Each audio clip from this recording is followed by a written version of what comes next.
Carol Teagarden, van division for ATS. I've been in trucking for 18 years, been with ATS for 8. On the company side, it was okay, but you don't have the freedom to decide your home time and how long you're gonna be there. I said, I'm young enough, let's try the lease side. And I like the freedom of being able to say, hey, I'm going home this week, I'm gonna be home for 7 or 8 days. But I also give back to the company a lot. I'll be out for 3-4 months and then I'll go home. That's what I do, and it works for the family, and yeah. I never came into it wanting to be a full-on owner-operator. I knew I wanted to lease because when I came to ATS, I was in my mid-50s. I didn't want a giant flower box in the yard, but I wanted the freedom, and that's what I have. At the end of the day, when I leave, you guys get this puppy back. I don't have to worry about it. Now, if you want to be the full-fledged owner-operator, definitely get your feet wet with the lease and then go to that next ground. At least then you know what you're getting into. Here at ATS, it's cut and dry what you're getting into. You're gonna be responsible for the truck. You're not responsible for the trailer unless you damage it purposely. Then it's gonna come on you. But for the most part, it's just they really take care of you with the truck and the trailer. If you come into your lease and within that first 30 days you're in the shop more than you're running, CES is going to work with you on your payments. Other companies don't do that. You're just out the gate day one making those payments. You've got to be so disciplined with a budget.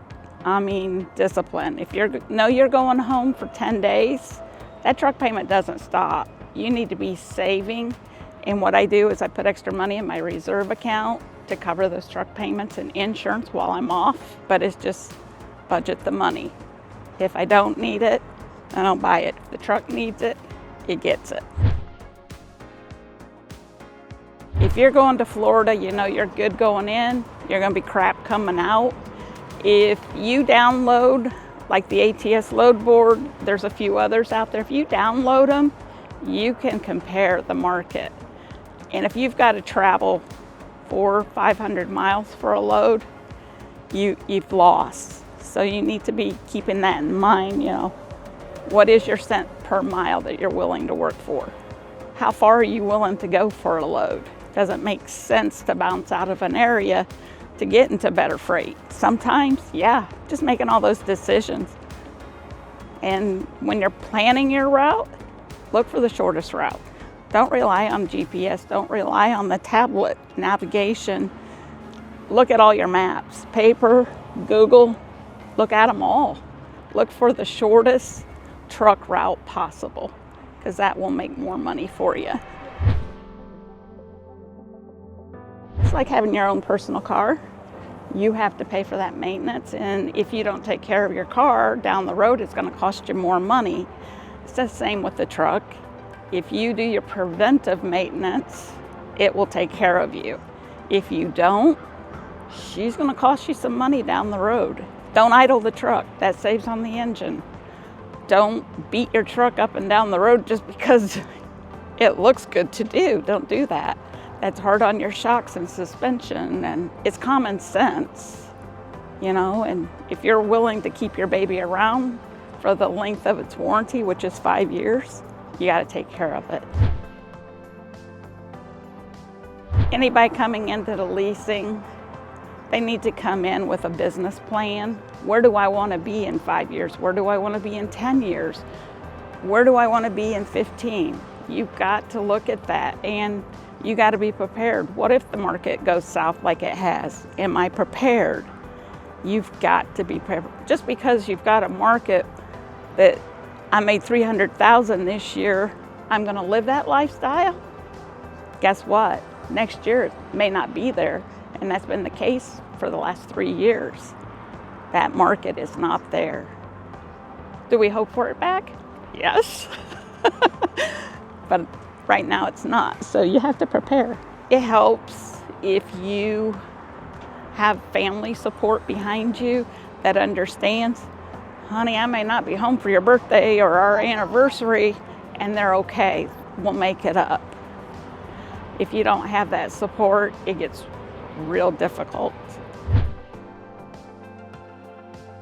When you're getting into the lease program, you need to look at it as you are an owner-operator and you're responsible for everything. If you can fix something small on the trailer to keep you moving, do it. Don't sit in that truck stop for 7-8 hours. Don't sit on the side of the road for 3-4 hours waiting for that road service to show up. Fix it, go on. Keep tools on your truck.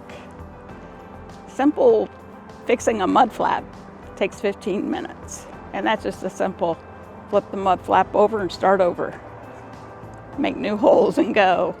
So you have to just keep in mind, this is your business.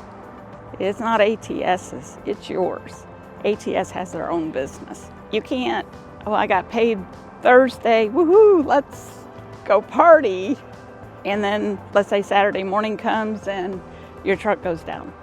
Now you don't have money for a hotel room. Now you don't have money to eat while you're in that hotel room. You don't have money for the Uber. There's a lot of things you won't have money for. So you have to prepare for those things. Yeah, a lot of drivers think it's a scam.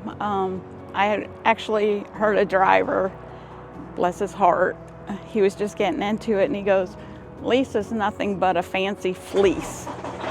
I said, yep, and you're a company driver. Have a nice day. They've not walked a mile in my shoes.